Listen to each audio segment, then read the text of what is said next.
তোমরা সকলে ভালো আছো, তোমার চ্যানেলে তোমাদের সবাইকে স্বাগতম। তো স্বাভাবিকভাবে আমরা এই মুহূর্তে তোমাদের সামনে সাজেশন বলতে যে হুবহু কোন কোন লেটার আমাদের পরীক্ষায় আসতে চলেছে, কি কি প্যারাগ্রাফ আমাদের আসতে চলেছে সেটা আমি বলছি না, কারণ আমাদের ইংরেজির মূল বিষয় কিন্তু রয়েছে কি কি, আমি সেটা একটু বলে রাখি। দেখো, আমাদের সিলেবাস অনুসারে আমাদের স্টোরি রাইটিং রয়েছে, আমাদের নোটিশ রাইটিং রয়েছে, আমাদের লেটার রাইটিং রয়েছে, প্যারাগ্রাফ রাইটিং রয়েছে, বায়োগ্রাফি রয়েছে, প্রসেসিং রয়েছে, নিউজ পেপার রিপোর্ট রয়েছে। তো মোটামুটি এই কটাই বললাম। আর যেটা সামারি রাইটিং রেটিং সেগুলো আমি বাদই দিলাম। এবার স্বাভাবিকভাবে আমাদের পরীক্ষাতে কি কি আসে, মানে মাধ্যমিক পরীক্ষাতে স্টোরি, যেটা 3-4 বছর পর পর আসে, এবং 2026 সালের পরীক্ষায় যেহেতু এবছর স্টোরি চলে এসছে, সেহেতু মোটামুটি আর 2-1 বছরের মধ্যে স্টোরি আসার কোনো সম্ভাবনা কিন্তু নেই। অর্থাৎ প্রথমেই যাকে বাদ দেব সেটা হচ্ছে স্টোরি রাইটিং আমাদের পরীক্ষায় কিন্তু আসবে না, কারণ আমাদের 2026-এর প্রশ্নপত্র যদি আমরা দেখি তাহলে কিন্তু আমাদের স্টোরি রাইটিং যথারীতি চলে এসছে। নেক্সট আমাদের 2026-এ কি এসেছিল? নেক্সট আমাদের এসেছিল আমাদের নোটিশ রাইটিং। তাহলে 2027-এ আরও একটা বিষয় যেটা আমরা এই মুহূর্তে অতটা প্রেশার নেব না বা প্র্যাকটিসটা অতটা না করলেও হবে, সেটা হচ্ছে নোটিশ রাইটিং, যেটা কিন্তু আমাদের 2027-এ পরীক্ষায় আসছে না। তাহলে স্টোরি বাদ দিয়ে দিলাম, নোটিশ সম্পূর্ণরূপে বাদ দিলাম। এবার আসবো লেটার রাইটিং। অনেকের প্রশ্ন, স্যার লেটার রাইটিং তো আগের বার এসে গেছে, এবার কি আসবে না? এই জায়গাটায় কিন্তু তোমরা ভুল করবে, কারণ লেটার রাইটিং এবং প্যারাগ্রাফ রাইটিং এমন একটা বিষয় যেটা রিপিটেশন হয়, মানে এর আগের বার লেটার রাইটিং এসেছে বলে যে এবার লেটার রাইটিং আসবে না সেরকম কোনো বিষয় নেই। আবার সেম টু সেম আগের বার প্যারাগ্রাফ এসছে বলে এবার যে প্যারাগ্রাফ আসবে না সেটাও কিন্তু নয়। অর্থাৎ লেটার রাইটিং এবং প্যারাগ্রাফ রাইটিং যে কোনোটা কিন্তু পরীক্ষাতে আসতে পারে, সেটা কিন্তু তোমাকে মাথায় রাখতে হবে। ওকে, এবার আমি আসবো, তাহলে স্যার আমি লেটার রাইটিং এর কি সম্পূর্ণ লেটার পড়বো? না, দেখো, লেটার রাইটিং আমরা এর আগের বার বলে দিয়েছিলাম, 2026 সালে যারা ক্যান্ডিডেট ছিল তাদের বলেও দিয়েছিলাম, এবং কোন কোন লেটার প্র্যাকটিস করতে হবে সেটাও বলেছিলাম, এবং হুবহু কমনও পেয়েছো তোমরা জানো। তো স্বাভাবিকভাবে আগের বার আমরা বলেছিলাম যে 2026 সালের লেটার, স্বাভাবিকভাবে পার্সোনাল লেটার তোমরা খুব ভালো করে পড়ে রাখবে। ইভেন আমাদের পরীক্ষাতেও পার্সোনাল লেটার এসছে। তোমাদের জন্য স্পেশালি বলে দিচ্ছি যে কোন লেটার এবছর পরীক্ষাতে আসবে। তোমরা খুব ভালো করে এডিটোরিয়াল লেটার, একদম স্পষ্ট করে শুনে নাও, স্পষ্ট করে বুঝে নাও, এডিটোরিয়াল লেটার কিন্তু তোমরা খুব ভালো করে প্র্যাকটিস করো, কারণ তোমাদের পরীক্ষাতে কিন্তু এডিটোরিয়াল লেটার আসতে চলেছে। একদম নিশ্চিত রূপে তোমরা জেনে রাখো যে এডিটোরিয়াল লেটার কিন্তু তোমরা ভালো করে প্র্যাকটিস করো, কারণ তোমাদের পরীক্ষায় এডিটোরিয়াল লেটার আসবে, এটা তোমরা ধরে নিয়েই সামনের দিকে এগো। ওকে, নেক্সট যেটা তোমাদের বলবো, তাহলে লেটার রাইটিং এর মধ্যে গেল এডিটোরিয়াল লেটার। আর একটা বিষয় যেটা তোমাদের 100% কমন, মানে 3টে আমাদের রাইটিং থাকে, তার মধ্যে একটা যেমন বলে দিলাম এডিটোরিয়াল লেটার পরীক্ষাতে আসবে। 2 নম্বর যেটা আসবে সেটা কি? সেটা হচ্ছে প্যারাগ্রাফ। এইবার এই প্যারাগ্রাফটা কিন্তু একটা ডেঞ্জারাস জায়গা, কারণ প্যারাগ্রাফ অসংখ্য আমাদের প্র্যাকটিস করতে হয়, এবং এই প্যারাগ্রাফটা একটু ভালো করেই পড়তে হয়, কিন্তু মানে প্র্যাকটিস করতে হয়, না হলে কিন্তু খুব একটা হয় না। তবুও যাই হোক, এর আগে পরে আমরা যে সাজেশনগুলো দিয়েছি এর আগে বিভিন্ন ইয়ারে, সেখানে কিন্তু আমরা দেখেছি আমরা প্যারাগ্রাফ বহু কমন পেয়েছি।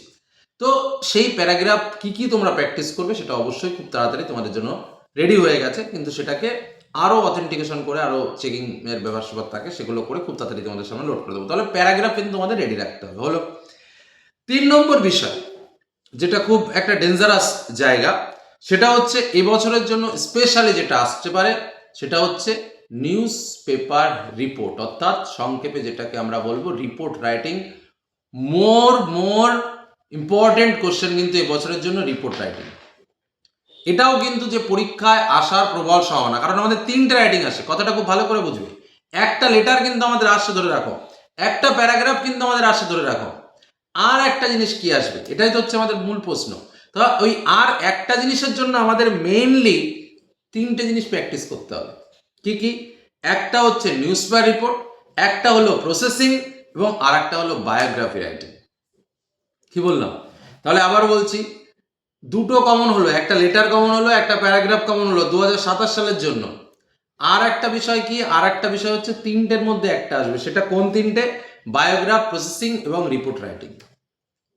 বোঝা গেল কি বললাম? এবার আমি আরো বলে দিই, এই বায়োগ্রাফ, প্রসেসিং এবং রিপোর্ট রাইটিং, এই 3টের মধ্যে তোমাদের আসার সম্ভাবনা প্রবল কোনটা সেটা আমি বলি, সেটা কিন্তু বায়োগ্রাফি। যদি বলো স্যার কেন আপনি বায়োগ্রাফি বললেন, রিপোর্ট রাইটিংটা কেন আসবে না? কারণ আছে। তার কারণটা কি দেখো, আমি সেটাও বলে দিই।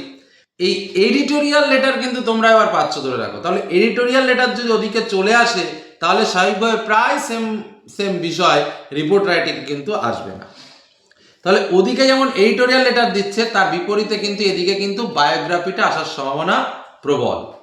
যে কারণে তোমাদের বলছি বায়োগ্রাফি, প্রসেসিং এবং নিউজ পেপার রিপোর্ট তিনটে বিষয় ইম্পর্টেন্ট থাকলেও বায়োগ্রাফির প্যাটার্নটা একটু ভালো করে প্র্যাকটিস করো এবং খুব ভালোভাবে প্র্যাকটিস করো। কারণ ধরে রাখতে পারো যে বায়োগ্রাফি আসছে।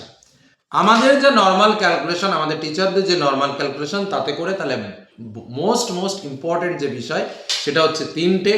1 নম্বর এডিটোরিয়াল লেটার, 2 নম্বর প্যারাগ্রাফ এবং 3 নম্বর হচ্ছে বায়োগ্রাফি। এই তিনটে জিনিসকে আমরা একদম পরপর সিরিয়াল ওয়াইজ তিনটে রাখবো, যে তিনটে জিনিস তোমাকে প্র্যাকটিস করতেই হবে। এর সঙ্গে যারা একটু স্ট্যান্ডার্ড স্টুডেন্ট, যারা মোটামুটি একটু সময় নিতে পারবে, তারা অবশ্যই এডিটোরিয়াল লেটার এবং প্রসেসিং এই দুটো জিনিসও কিন্তু দেখে রাখবে। বোঝা গেল কি বললাম? এর বাইরে কিন্তু তোমরা 2027-এ আর আসবে না, অর্থাৎ যা আসার আমার পরীক্ষায় সেটা কিন্তু এই কটার মধ্যে আসবে। তাহলে আমরা কি কি রাইটিংয়ের জন্য প্র্যাকটিস করব? শেষমেশ কথা রাইটিংয়ের জন্য 3টে রাইটিং আমাদের পরীক্ষাতে আসবে। এই 3টের মধ্যে letter writing must, paragraph must এবং সবথেকে মোস্ট ইম্পর্টেন্ট আর একটা হচ্ছে বায়োগ্রাফি। আর এর সঙ্গে আমরা আরও দুটো জিনিস প্র্যাকটিস করব, সেটা হলো কি নিউজ পেপার রিপোর্ট এবং প্রসেসিং। That's enough. কি বললাম বোঝা গেল? আমাদের বায়োগ্রাফিটা কিন্তু প্র্যাকটিসের জায়গা নয়, এটা কিন্তু একটা থিমেটিক লেখা। কিভাবে লিখতে হবে এর আগে আমি অনেকবার আমাদের টিচারদের দেওয়া যে প্যাটার্ন, সেই প্যাটার্ন কিন্তু তোমাদের শেয়ার করেছি। যারা একটা প্যাটার্ন মনে রাখবে তারা কিন্তু ভূভারতে যত বা পৃথিবীতে যত লোকজন আছে সবার বায়োগ্রাফি কিন্তু লিখতে পারবে। প্যাটার্নটা খুবই ইম্পর্টেন্ট। যারা প্যাটার্ন জানবে তারা যে কোনো বায়োগ্রাফি এসে লিখতে পারবে। অর্থাৎ সেখানে ওই আমি রবীন্দ্রনাথ বললাম, নেতাজি বললাম, বিবেকানন্দ বললাম, মহেশ্বরা দেবী বললাম, আরও 10-12 জনের মনীষীদের নাম বললাম বা মহাপুরুষদের নাম বললাম, সেগুলো কিন্তু অতটা প্র্যাকটিস করার প্রয়োজন পড়ে না। সেক্ষেত্রে কিন্তু শুধুমাত্র প্যাটার্নটা মনে রাখলেই হয়ে যায়। যেটা প্র্যাকটিস করার দরকার বা যেটা সব থেকে চাপের বিষয় সেটা হচ্ছে কিন্তু প্যারাগ্রাফ রাইটিং। কারণ প্যারাগ্রাফ রাইটিং কিন্তু ভালো করে পড়তেই হবে, কারণ ওটা নিজে থেকে লিখতে হয়। আর পয়েন্ট আমাদের দেওয়া থাকে, ঠিক আছে, আমাদের পয়েন্ট দেওয়া থাকে, কিন্তু প্র্যাকটিস যদি ভালোভাবে না থাকে তাহলে কিন্তু আমরা একটু দুর্বল ক্যাটাগরির ছাত্রছাত্রীরা যারা রয়েছে তারা কিন্তু সেইভাবে নামাতে পারি না। সে কারণে খুব তাড়াতাড়ি তোমাদের জন্য স্পেশাল নোটস কিন্তু শেয়ার করে দেওয়া হবে। এবং কোন কোন বিষয়গুলো, যেমন আমরা বললাম প্যারাগ্রাফ, তো প্যারাগ্রাফের মধ্যে 10-12টা প্যারাগ্রাফ পড়লেই সেখান থেকে কমন চলে আসে। রাইটিংয়ের মধ্যে 10-12টা পড়লেই সেখান দিয়ে লেটার চলে আসে।